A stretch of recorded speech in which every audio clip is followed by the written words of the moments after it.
Et bah, du coup, action pour ce tout premier podcast. Hem, Bonjour à tous. Aujourd'hui, dans ce tout premier épisode avec une invitée, j'ai la joie d'accueillir Lola. Cela ça va faire maintenant 7 ans qu'on se connaît, peut-être un peu plus. Et depuis, j'ai vu ton rapport à la musique évoluer, se densifier, s'incarner. Tu mixes de la breaks, power électronique, noise et ambient, et de façon plus générale, toutes sortes de musique électronique. Des sons qui bousculent, qui explorent, qui transportent. Ton personnage s'appelle Simone. Alors pour commencer simplement, qui es-tu toi, Lola, et qui est Simone?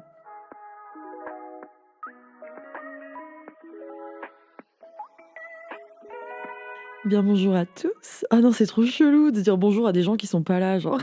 Ouais, Je veux dire, je m'appelle Lola. Je sais pas, je dis j'ai quel âge, genre. tu peux. Je dis ok. Eh ben salut à tous. Je suis très contente de participer à ce premier épisode. Moi, du coup, je m'appelle Lola. J'ai 25 ans et je suis DJ et productrice depuis grosso modo 4 ans. Et du coup, Simone, c'est mon projet musical. C'est ton personnage, C'est mon personnage, c'est mon projet, c'est ça. mon combat, ma vie. Il y a quelques jours, on est allé au concert de Puce Marie. C'était une claque, une expérience presque physique pour moi. C'est qui pour toi, Puce Marie?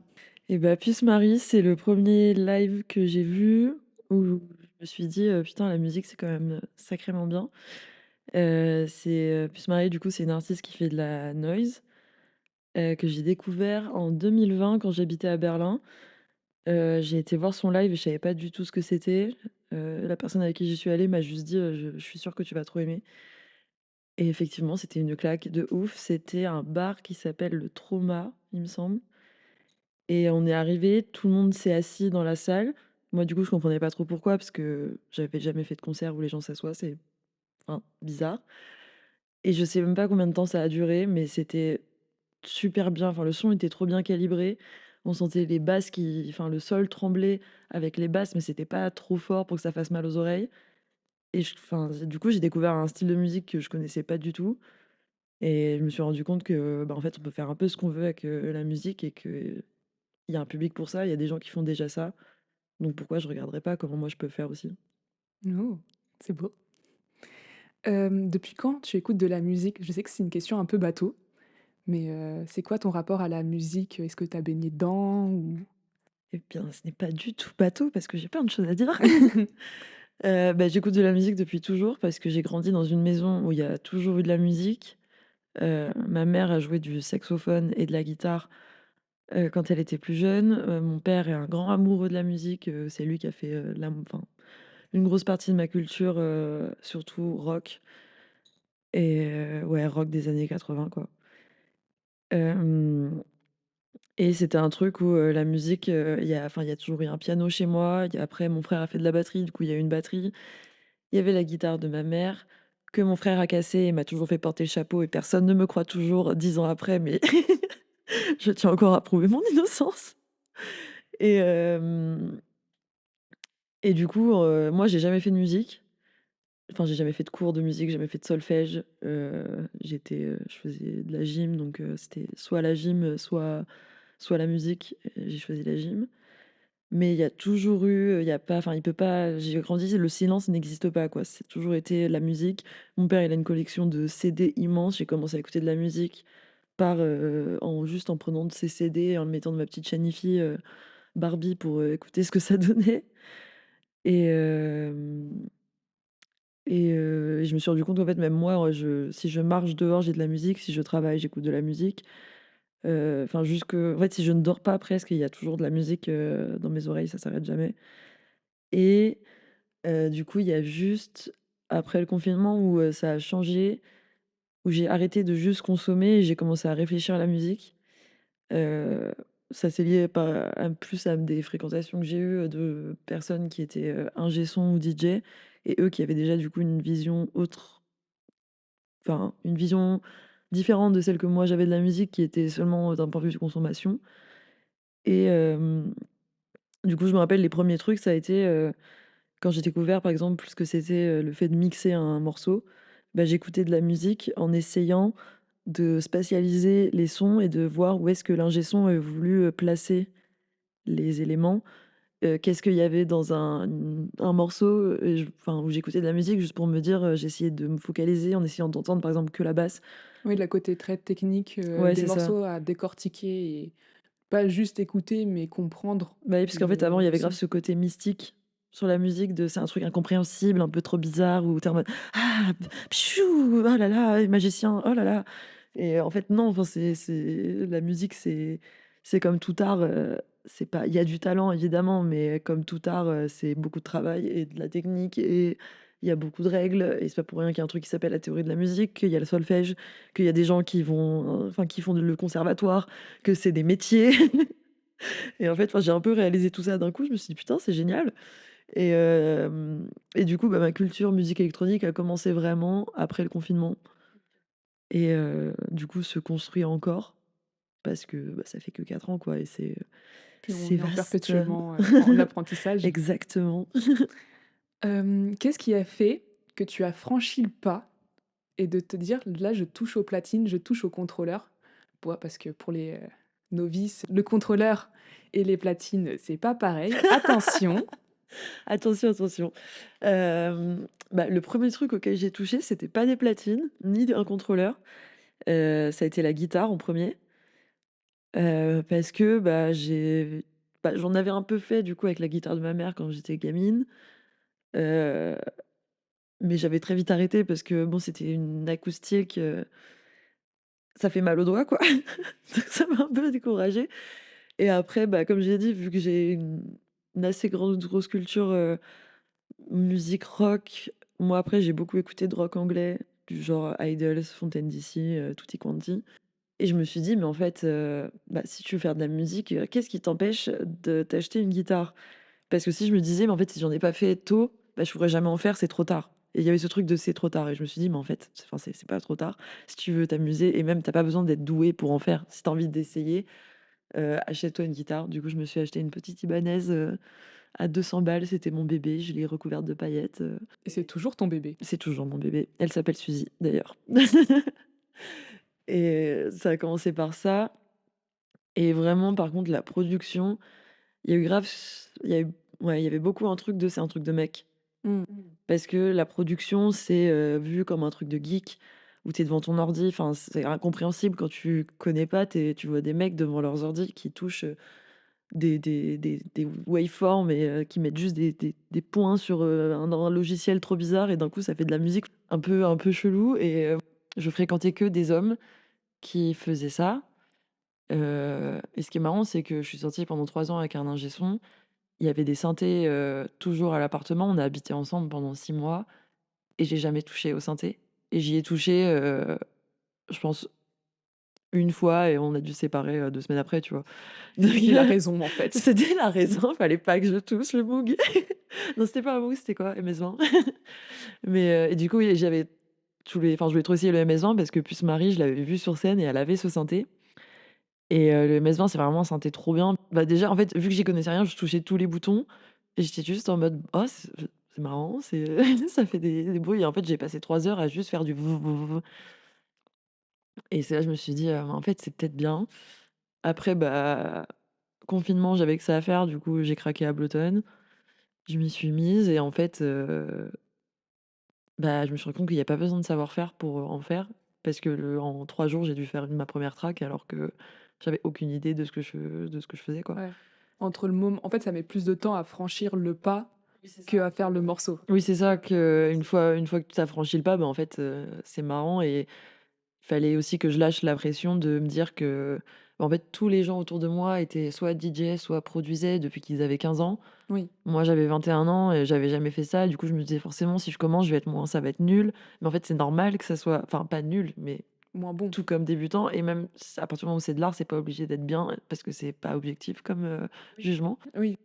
En plus, je trouve que tu explores vraiment de qu'est-ce qui est le beau ou pas dans ton art. C'est ça qui est marrant, enfin, intéressant plutôt. Et par contre, ce qui est vraiment marrant, c'est que tu étais en train de te dire que c'était trop tard à 21 ans. Non, mais oui, non, mais enfin des choses comme ça que bon, écoute, j'en parlerai à ma psy, pas dans ce podcast, mais mais oui, c'est ça. Bah, en fait, et même maintenant, en fait, j'ai un peu l'impression de des fois être en retard parce que, bah, je côtoie des DJ, toute la journée. Parce que tu travailles aussi dans ce milieu-là? Voilà, c'est ça, enfin, oui, du coup, la musique, c'est vraiment toute ma vie, quoi. Je suis directrice artistique pour, visuel pour le Badaboom, Virage et le Panic Room à Paris et globalement, pour, le groupe, Bonjour Bonsoir et en fait, bah, du coup, enfin, tous les gens qui bossent au bureau, que ça soit à la programmation, que ça soit les gens à la production, les gens avec moi à la com, bah, tout le monde est DJ et en fait, quand tu arrives dans ce milieu-là et que tu pas forcément enfin, j'avais pas une culture de ouf dans ce style musique-là parce que c'est beaucoup de la house qui va être jouée ou de la techno, un peu transi et tout, et cetera et moi, je viens plus de mes premières découvertes, c'était, la musique industrielle, l'ambiance, la noise, un peu des styles un peu plus harsh et du coup, enfin, j'avais, je sais pas où je vais là, attends, je reprends. Je reparlerai des styles plus tard, mais oui, du coup, il y avait ce truc de, bah, ces gens-là ont mon âge ou sont plus vieux ou plusieurs sont plus jeunes que moi et il y en a qui ont, monté des soirées, de ouf, heu, il y en a qui ont des collectifs, il y en a qui font des soirées, enfin, ou qui font des qui sont bookés en Europe et outre-mer, sur le continent américain.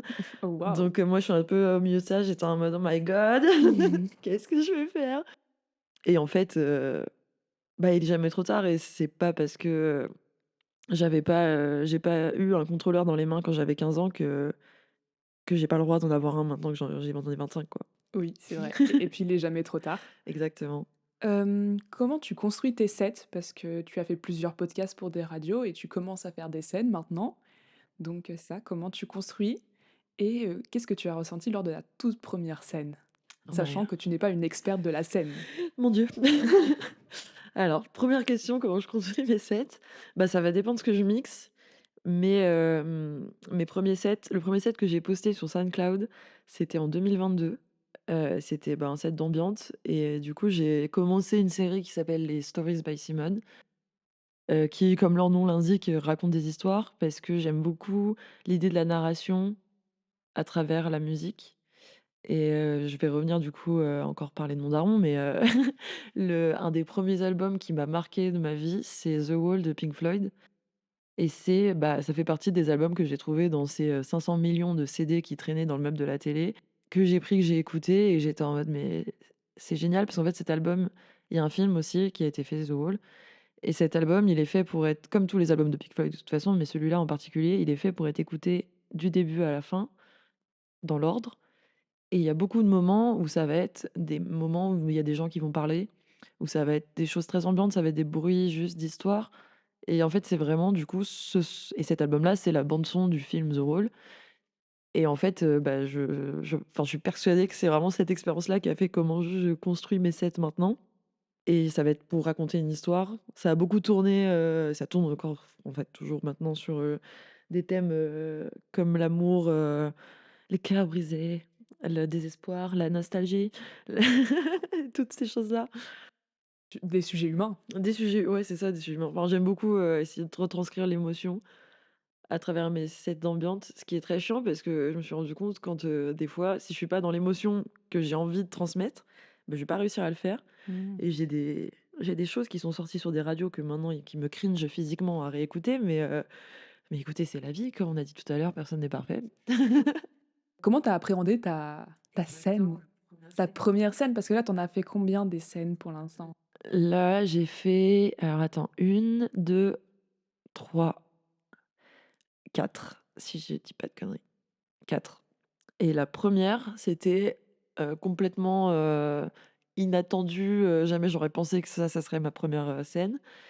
Mais du coup, ma première scène, c'était pour une release party d'une compile où, un beatmaker, Jack Urpo, avait fait une track pour cette compile et avec lui, on a fait un son qui s'appelle, Poupée et qui est en gros un peu une reprise de What Was I Made For de Billie Eilish et du coup, au final, pour la release party, il m'a dit: «Bah, en fait, au lieu que lui, il passe sa track, plutôt nous, on fasse un live» et du coup, là, je me suis retrouvée à chanter, enfin, je ne sais pas vraiment chanter, D'ailleurs, je vais me confesser tout de suite, tout était en en playback sur ces sur cette date. Enfin, je chantais, j'avais un micro, mais quand j'ai commencé à chanter, je le baissais et je pense qu'en fait, il y a que moi qui m'entendais dans le retour et je pense que personne n'entendait, ma voix, quoi. C'était que la backing track qui passait parce que c'était horrible, en fait.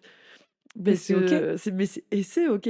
c'est le stress. Tu Mais n'es pas c'est Beyoncé. non, mais vraiment, mais en plus, c'était horrible parce qu'on arrive, les mecs, le système son marchait pas.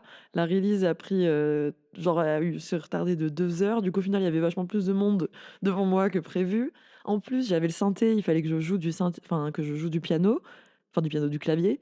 Je ne sais pas jouer du clavier, donc en fait, je devais chanter. J'ai oublié mes paroles en plein milieu du truc. Enfin, c'était folklore. Mais j'étais très, très contente de faire ça parce que c'était une track, qui me tenait beaucoup à cœur, qu'on a mis 1 an à sortir après la release, mais qui est enfin sortie et est disponible sur toutes les plateformes que je vous conseille d'aller écouter. Et après, mes scènes d'après, ça a été au Panic Room, où c'était un peu des scènes, on se disait enfin, vu qu'on bosse, c'est vu que j'y travaille, on a monté un peu une format de soirée qui s'appelle les Panic All Stars, où c'est un peu l'équipe des bureaux et l'équipe du Panic Room qui joue un peu pour s'amuser. Donc la première j'avais joué Italo Disco. La deuxième j'avais joué, un peu ghetto tech, break, techno, un peu haha pour s'amuser. Et entre les 2 il y a eu la release de Dysnomia, qui a fait sa release aussi au Panic Room, où là, c'était un gros challenge parce que j'ai mixé 3 ou 4 heures, je sais plus. C'est long. En faisant l'ingé son pendant le live de Rose, entre les 2 c'était rude. Ma clé a planté au bout de 20 minutes. J'ai dû éteindre et rallumer la platine avec ma clé plantée branchée dedans en priant pour que ça ne saute pas parce que j'étais un gros génie qui n'avait pas prévu de deuxième clé. Je ne le ferai plus jamais. C'était éprouvant, mais au final, j'avais trop kiffé, j'ai pas vu passer les heures et en vrai, la date que j'estime être la première date Simone, ça a été, Paravision qui m'a bookée à la Pointe-Lafayette dans la petite cave, mais c'est la première fois qu'on m'a bookée pour que je joue de l'ambiance. Ouais. Donc déjà, c'était, enfin, qu'on vienne me chercher, qu'on me dise: «On veut que tu joues», j'étais très flattée et enfin, truc marrant, eux, ils n'avaient aucune idée que j'avais jamais joué. Donc c'était marrant pendant qu'on faisait les balances. Mais et du coup, ouais, pouvoir faire en fait, je me suis retrouvée là, je me suis vue bon ça c'est pas du tout aussi mégalo que ça va sonner, mais j'avais l'impression de me retrouver à la place de Puce Marie quand moi je l'ai vue, parce que tout le monde s'est assis quand j'ai commencé à jouer Ah. et du coup, j'avais un peu un truc de: «Oh my god, it's happening», alors qu'on était vraiment dans, la plus petite cave de Paris, avec, 15 personnes, dont 10 de mes potes devant moi, mais c'était déjà, trop bien et là, j'ai d'autres dates qui sont confirmées Voilà, ce sera un promo, à la donc j'ai fin. hâte, c'est ça, t'inquiète. Là, tu nous as expliqué que tu avais eu des petits blocages dans et le regard sur toi-même, mais aussi, parfois des blocages, par d'autres personnes, des choses qui ne dépendent pas de toi. Enfin, les blocages que tu as eus et comment tu y es passé, outre? Bah, il y a eu, comme je parlais tout à l'heure, le premier blocage de le son, c'est un truc de mec et ça, c'est juste, en fait, de la misogynie intériorisée, et dans le monde de la musique, si le monde de la musique était inclusif, ça se saurait depuis longtemps. Si les femmes étaient considérées avec le même sérieux que les hommes dans l'industrie musicale, ça se saurait aussi.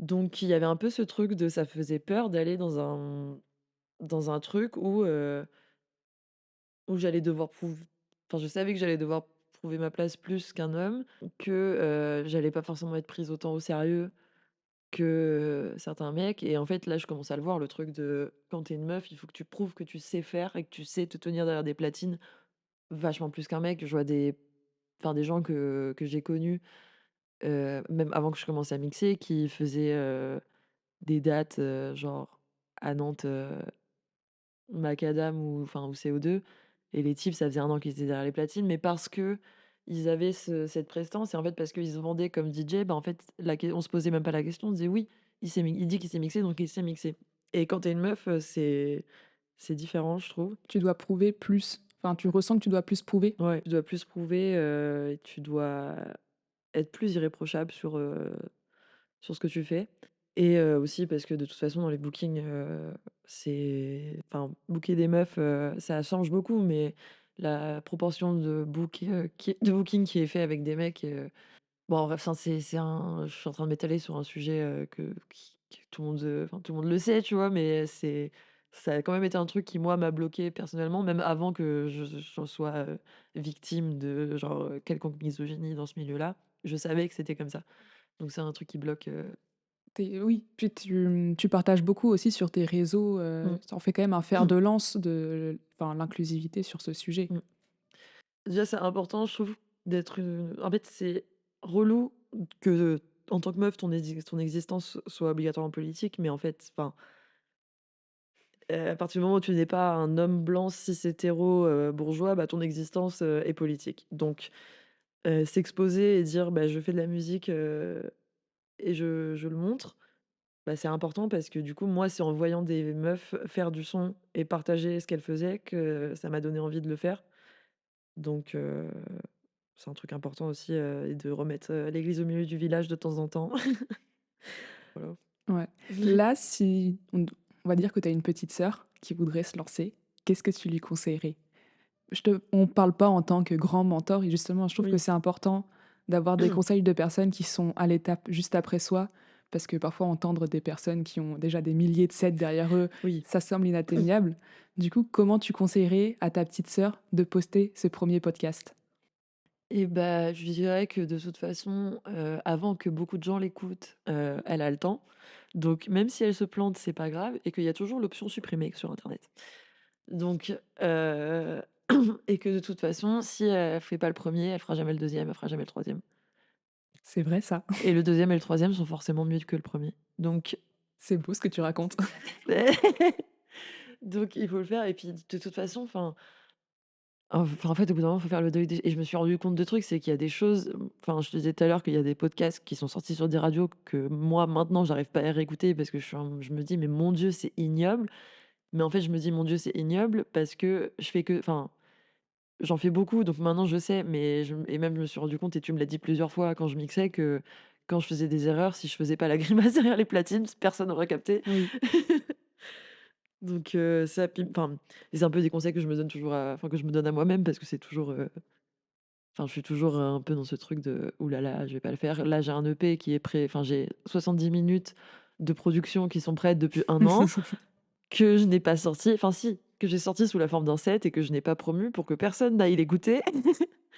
Mais du coup, je le dis, maintenant, si je sors pas un EP avant, cet été, 2025, beh, je sais pas je sais pas ce qu'il faudra me faire, mais je suis une petite pétasse si je le fais pas. Est-ce que tu as des recommandations à nous faire? Mais absolument. Des recommandations artistiques? Oui, de tout genre. Tout genre. Eh bien, bah, je vais parler de mon label préféré qui est Posh Isolation, qui est le label sur lequel, Puce Marie a sorti, plusieurs œuvres.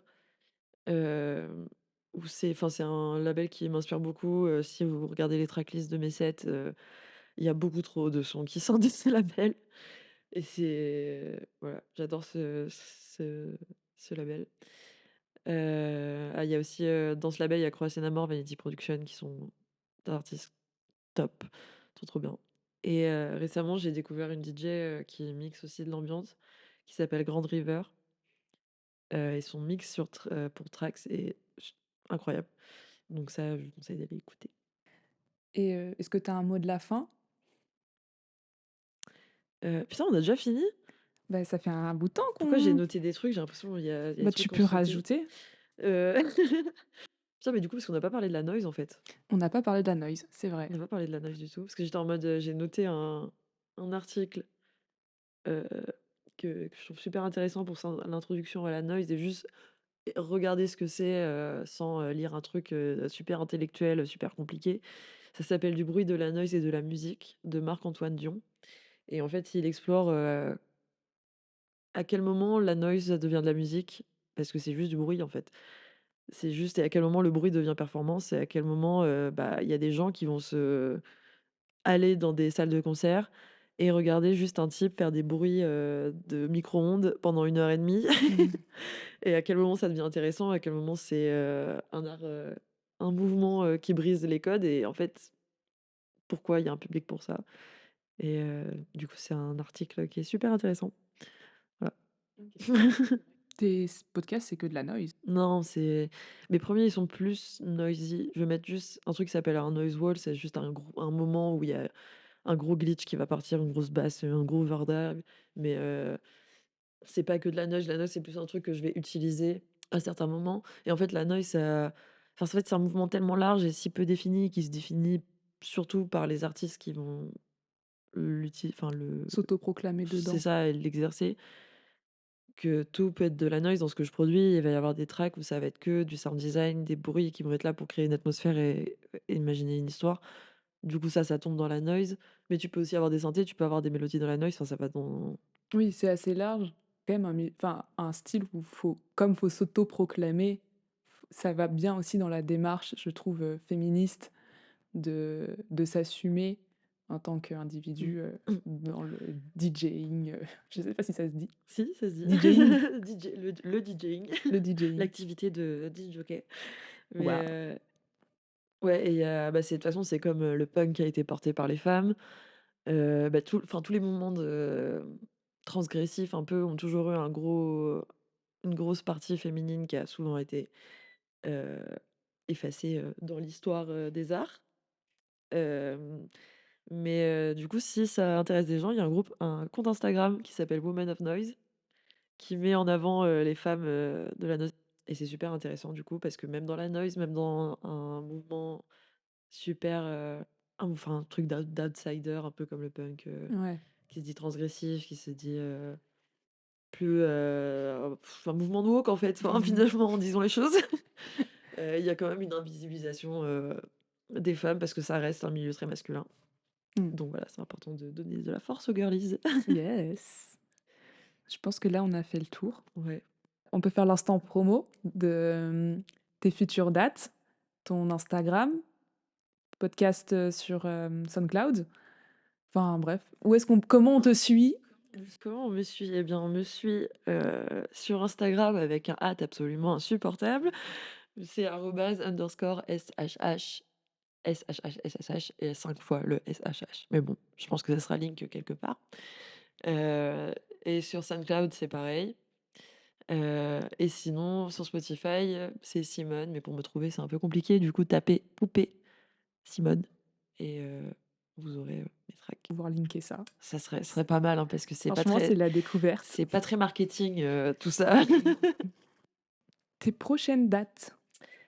Prochaine date, du coup, je sais pas quand ton podcast va sortir, mais ma prochaine, c'est dans 2 semaines, le 12 avril aux Amarres avec Hérésie qui font un format, après-midi avec, des tatoueurs, des artistes, des expositions, un marché de créateurs, si j'ai bien tout compris et des DJ sets et moi, je vais jouer un set ambiante, qui va aller plus sur un format club sur la fin de 18h à 20h.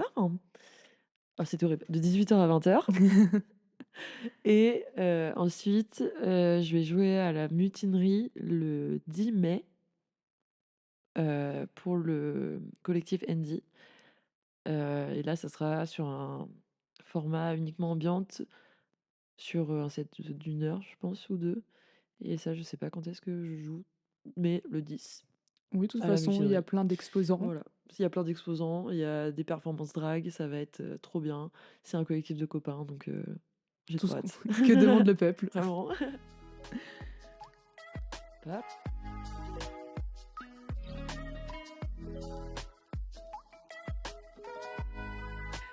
Moi, je dis à tous les auditeuristes, à dans un mois. N'hésitez pas à me faire vos retours, sur Instagram de ce que vous avez pensé de ce premier épisode, avec invité et il y en a, 12 autres qui vont arriver, par mois. Enfin, un par mois.